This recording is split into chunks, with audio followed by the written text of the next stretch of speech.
J'aimerais remercier toutes les personnes qui sont là aujourd'hui, puis ceux qui m'ont supporté. Merci pour vos prières aussi, parce que c'est un grand événement aujourd'hui pour moi, un événement heureux, et puis un grand symbole.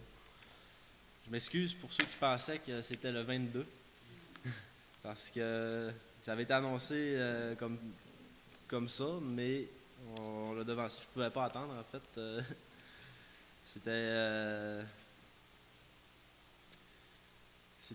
une grosse semaine pour moi depuis que ça avait été annoncé. Il a fallu que je remette mon stress au Seigneur toute la semaine. Donc, si ça avait duré 2 semaines, je pense que j'aurais viré fou. Donc, surprise. C'est là. Donc, je suis très heureux de pouvoir aujourd'hui vous transmettre mon témoignage. Et puis, témoigner de la nouvelle vie que le Seigneur m'a permis de vivre en lui, par sa mort à la croix et sa résurrection. Mon témoignage va comme suit. Je suis le plus jeune d'une famille de 5 enfants. Ayant grandi dans l'enseignement de parents chrétiens, j'ai toujours fréquenté l'Église et me suis fait présenter la Bible comme étant la vérité. J'ai longtemps eu des doutes, mais je savais dans mon cœur que Dieu existait. Mais par contre, je n'étais pas capable de lui obéir, ni à mes parents. Je me disais que Dieu m'avait créé comme je suis, dysfonctionnel et malhonnête. Malgré que j'ai plusieurs qualités et que je savais que c'est Dieu qui me les a données. J'avais l'impression d'avoir le contrôle, ce qui a duré très longtemps. Trop longtemps. Je pensais devoir réussir ma vie avant d'avoir le temps de travailler ma relation avec Dieu. J'ai fait ma propre conception de Dieu et a laissé libre cours à certains péchés dans ma vie. Je me suis mis dans la tête que s'il voulait vraiment mon bonheur, il me laisserait faire ce que je veux. Par la suite, j'ai bien vu que cela ne m'apportait pas le bonheur, mais que bien au contraire, c'était la raison de mon malheur. Liens brisés, déception, échecs scolaires et professionnels, problèmes sociaux, familiaux, malhonnêteté, même envers mes proches, ceux que j'aime. Par contre, en 2006, quand je me suis converti, c'était une sincère reconnaissance de la souveraineté de Dieu et que Jésus avait payé pour mes péchés. Que j'avais vraiment l'assurance de mon salut en son nom. Comme dans Jean 3,16, où il dit que car Dieu a tant aimé le monde qu'il a donné son Fils unique, afin que quiconque croit en lui ne périsse point, mais qu'il ait la vie éternelle. Mais je m'attendais à un miracle qui ne s'est pas produit, parce que je n'avais pas laissé prendre ma vie. Je ne lui ai pas fait confiance. Grosse erreur. J'avais un choix à faire, lui donner ma vie ou la garder. Je voulais la garder. Puis j'ai tenté d'améliorer ma vie en sachant très bien qu'elle ne vaut rien. À la longue, j'ai perdu espoir et je voyais mes efforts réduits à néant par mes péchés. Cela m'a pris longtemps avant de réaliser que cette vie-là ne valait rien à ses yeux et qu'il m'en réservait une qui aurait de la valeur. Mais seulement, il fallait que je cesse de vouloir travailler cette vie et que je la fasse mourir à la croix avec Jésus. Car il était capable de faire le bien. Je voudrais citer un passage de Romains 7, 14. Romains chapitre 7, verset 14, qui représente très bien ce que je désire exprimer. Parce il dit, nous savons en effet que la loi, elle, est spirituelle, mais moi, je suis charnel, vendu au péché. Maintenant, je le sais. Mais celle qu'il m'a donnée le jour de ma conversion, cette vie nouvelle, est sainte et parfaite en lui par sa grâce infinie et son amour pour moi. Comme en 2 Corinthiens, chapitre 5, verset 17, il dit « Si quelqu'un est en Christ, il est une nouvelle créature. Les choses anciennes sont passées, voici toutes choses sont devenues nouvelles. »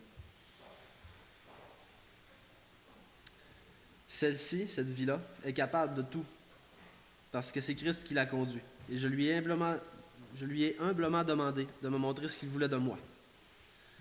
Maintenant, j'ai foi qu'il agit par cette nouvelle nature pour me récompenser de bénédictions spirituelles qui sont de loin supérieures à ce que je m'attendais. La sagesse, le bon sens, l'honnêteté, la bienveillance et l'amour de mon prochain sont les bases de ma vie en Christ. Et cela vaut mieux que toutes les richesses. J'ai eu plusieurs grandes difficultés dans ma vie à cause des péchés de ma chair, mais depuis, je recherche vraiment la volonté de Dieu. Et depuis que je recherche vraiment la volonté de Dieu, il m'en a extirpé et m'a donné tout ce dont j'avais besoin pour avancer. Comme dans la parole, en Jean 3,16. Pas Jean 3,16, désolé. Matthieu 6,23. J'aime beaucoup ce passage-là. Ça représente très bien les promesses de Dieu. Parce qu'il dit, « Cherchez premièrement le royaume et la justice de Dieu, et toutes ces choses vous seront données par-dessus. Ne vous inquiétez donc pas du lendemain, car le lendemain aura soin de lui-même. À chaque jour suffit sa peine. » Donc c'est pour ça que ça vaut la peine de vivre chaque jour avec Dieu. Parce qu'en effet, comme dans une prière que je viens d'entendre un matin, c'est vrai que si on comptait toutes les bénédictions que Dieu nous donnait dans une seule journée, on en aurait pour une autre journée à les énumérer.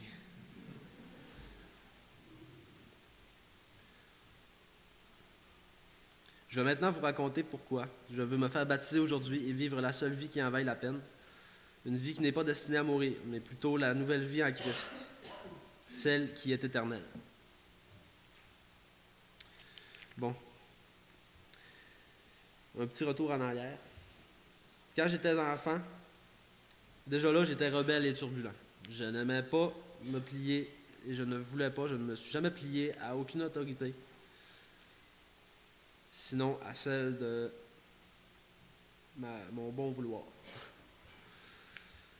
Adolescent, j'ai été attiré par la drogue et l'alcool,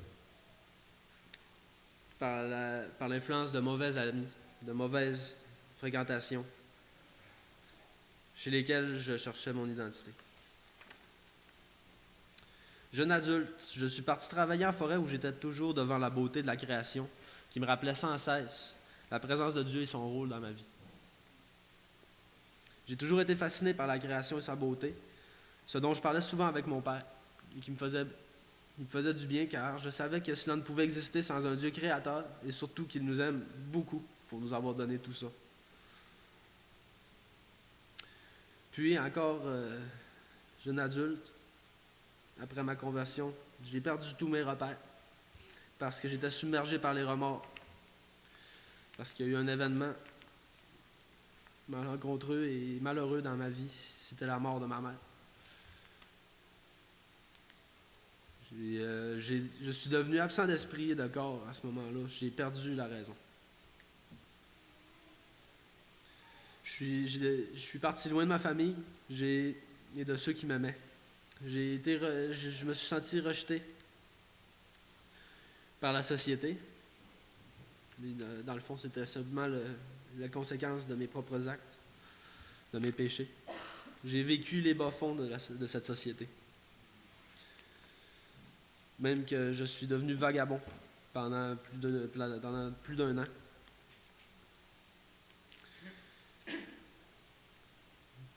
J'ai fait du couchsurfing, comme ils disent, mais pendant plus d'un an. C'est là que j'ai eu de sérieux problèmes avec la justice. Parce qu'encore là, je prenais de la drogue et je faisais des vols pour parvenir à m'en procurer. Je savais que c'était mal, mais je n'étais pas capable de m'arrêter. Une fois confronté aux conséquences de mes actes, j'étais désespéré. J'ai demandé l'aide de mon père pour se porter garant de moi. Il a accepté. Dieu a préparé le terrain. Tandis que je devais comparaître immédiatement, la même semaine où je me suis fait prendre à briser mes conditions. Dieu fit reporter la comparution. Il a mis en place les concours de circonstances parce que mon père était indisponible à la première date prévue de ma comparution. La deuxième, ils n'ont pas eu le temps de me faire passer en justice, ce qui a donné lieu à ce que je sois captif pendant 2 semaines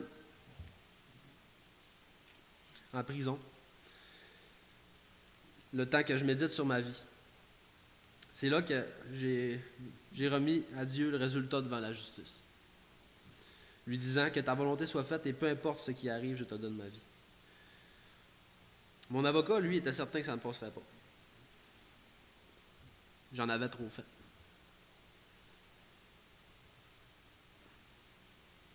Mais il a décidé d'aller de l'avant pour une libération sous caution parce qu'il croyait en moi. On va savoir pourquoi. Le procureur demandait 18 mois de prison ferme. Dernièrement. C'est cet été que ça s'est passé. Ça. Puis vient mon témoignage devant la cour. J'ai confessé mes agissements sans tenter de me justifier. Mais plutôt, je demandais un nouveau départ. Je désirais changer ma vie. J'ai laissé Dieu guider de mon témoignage. Le témoignage de papa, lui, pour se porter garant de moi, il s'est remis totalement à Dieu. C'était beau. Il dit au juge que Dieu est son autorité supérieure. Il a fait le témoignage de Dieu tout le long. Ça m'a fait pleurer. Par contre, il a été franc avec le juge. Il a dit que sa seule option, c'est de regarder toutes les charges et tous les faits qui m'en sont reprochés, c'était de m'envoyer en prison. Il a dit, Monsieur le juge, c'est le temps que vous envoyez Monsieur Philippe ici en prison. Mais nous autres, on avait une option que papa a prise, c'est de réclamer sa clémence. Mon avocat, en plein procès, pendant une pause du juge, m'a dit que ça ne passera pas. J'avais trop de bris de conditions. C'est là où j'ai prié de nouveau et que la paix de Dieu est venue.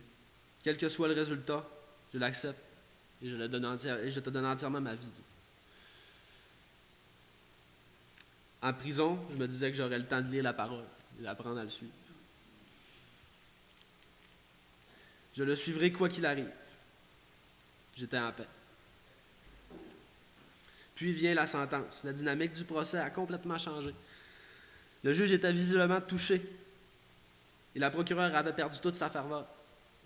Le verdict m'a donné, en fin de lieu, plus de liberté que j'en avais déjà. Pendant ma probation. Parce que j'avais une probation avant ça.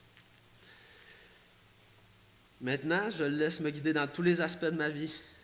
Et je n'ai plus de plaisir en rien d'autre qu'en sa volonté depuis ce jour. Il m'a mis à part avec mon père aujourd'hui, avec lequel j'ai l'occasion de me recueillir et d'étudier la parole, de rattraper le temps perdu. Dieu nous a vraiment mis dans un havre de paix, puis il a pourvu à tous mes besoins. Il m'a donné un bon travail. Il m'a rendu à ma famille. J'ai une meilleure relation avec eux que j'en ai jamais eu.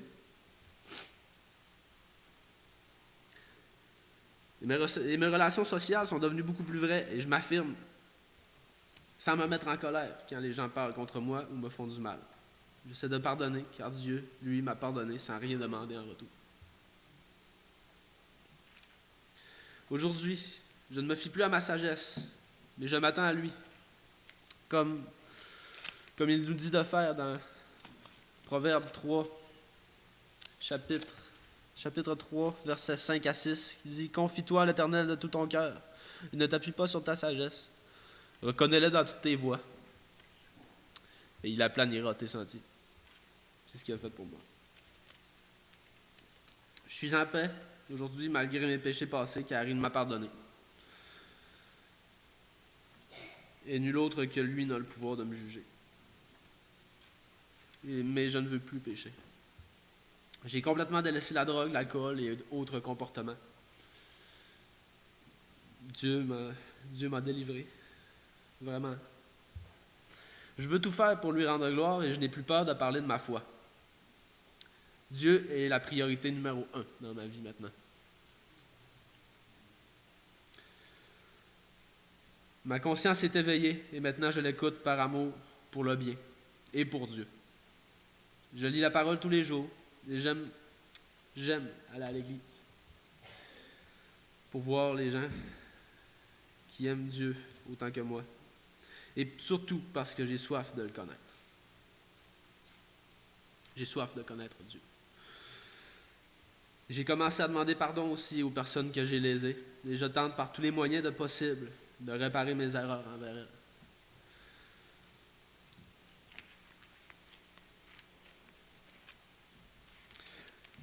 C'est ce Philippe-là qui aujourd'hui veut se faire baptiser pour témoigner de la mort du vieux Phil et de la résurrection du nouveau Phil en Christ. Aujourd'hui, malgré toutes les erreurs que j'ai à réparer, je suis dans la joie car je me sens porté par Dieu et je sais qu'il pourvoit si je cherche sa justice et son royaume.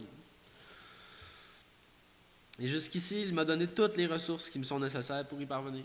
Et je l'en remercie à chaque jour. Il m'a redonné une raison de vivre.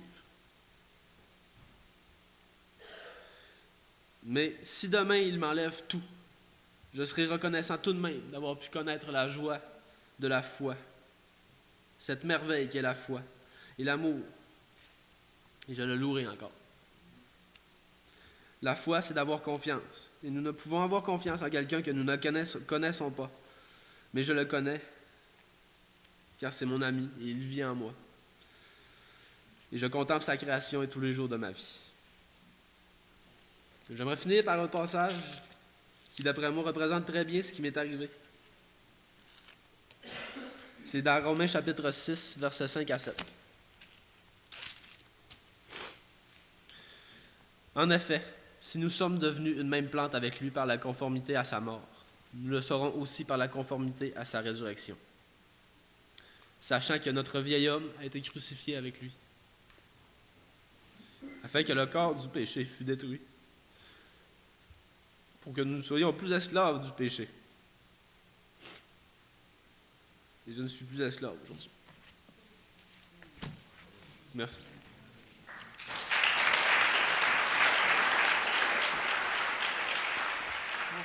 Merci. Juste avant d'aller avec le cantique préféré de Philippe et que Philippe aille se préparer. Philippe, si tu veux aller. Vous savez, Philippe a passé à travers des épreuves assez difficiles. On n'a pas besoin de passer au travers des épreuves difficiles. On peut être des personnes, comme la majorité du monde dirait, des personnes normales. Vous savez, dans la parole de Dieu, dans Jean, chapitre 6, verset 37, dit « Tous ceux que le Père me donne viendront à moi, et je ne mettrai pas dehors celui qui vient à moi. » Si vous allez vers Jésus, le Seigneur ne vous mettra pas dehors. Il va vous accueillir les bras ouverts, comme il a fait avec Philippe. Si on continue dans... J'avais aussi... Excusez.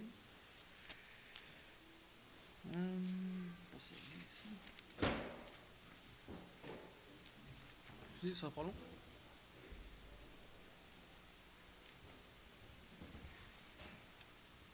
Dans Matthieu 7.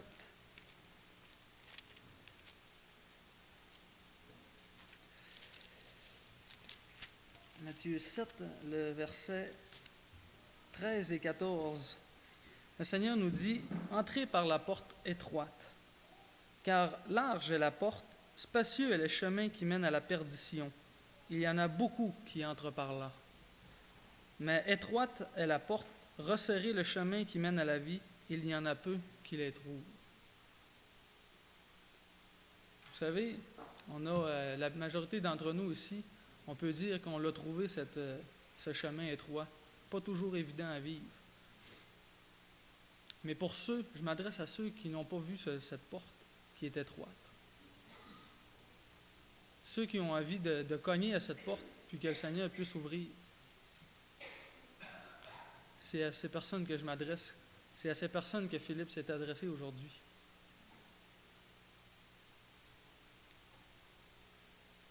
Si vous avez des questionnements aujourd'hui, si vous voulez faire un bout de chemin avec le Seigneur, ne laissez pas ces paroles qui ont été dites en arrière de vous puis dire écoutez, demain il va peut-être être trop tard. Prenez le temps aujourd'hui même. Vous avez des questions, il y a des personnes ici qui sont prêtes à répondre à vos questions. Le Seigneur s'est donné entièrement pour nous, pour ses enfants, par amour. C'est dur de comprendre ça. Pourquoi qu'il l'a fait? Parce qu'il nous aimait. Pourquoi qu'il nous aimait? Écoutez, le Seigneur, il nous a aimés. L'important, c'est qu'il nous a aimés et qu'il s'est donné entièrement à nous.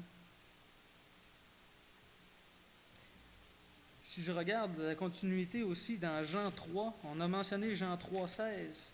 Si on continue, Dieu, en effet, n'a pas envoyé son Fils dans le monde pour qu'il juge le monde, mais pour que le monde soit sauvé par lui. Le Seigneur ne veut pas vous juger. Le Seigneur, il veut vous sauver. C'est pas pareil. Écoutez la conséquence qui arrive. Celui qui croit en lui n'est point jugé, mais celui qui ne croit pas est déjà jugé, parce qu'il n'a pas cru au nom du Fils unique de Dieu. Le Seigneur veut vous sauver. Le Seigneur veut vous donner cette espérance de vie. Mais vous devez croire. C'est ce que Philippe est venu démontrer en avant par son témoignage, en disant qu'il vient se faire baptiser. C'est ce qu'il est venu annoncer, qu'il croit en Jésus et il vient le faire publiquement. La question, je vais répéter la question de Michel qui nous a dit ce matin. Le croyez-vous? Est-ce que vous le croyez? Si vous le croyez, ne soyez pas gênés. Si vous êtes venus avec des invités, avec des personnes qui fréquentent l'Assemblée, posez-leur des questions. Ne soyez pas gênés. Posez-leur des questions. Le Seigneur vous aime. Est-ce que vous aimez Dieu assez pour le suivre? Je vous laisse avec cette question. Prenez le temps de réfléchir. Prenez le temps de réfléchir.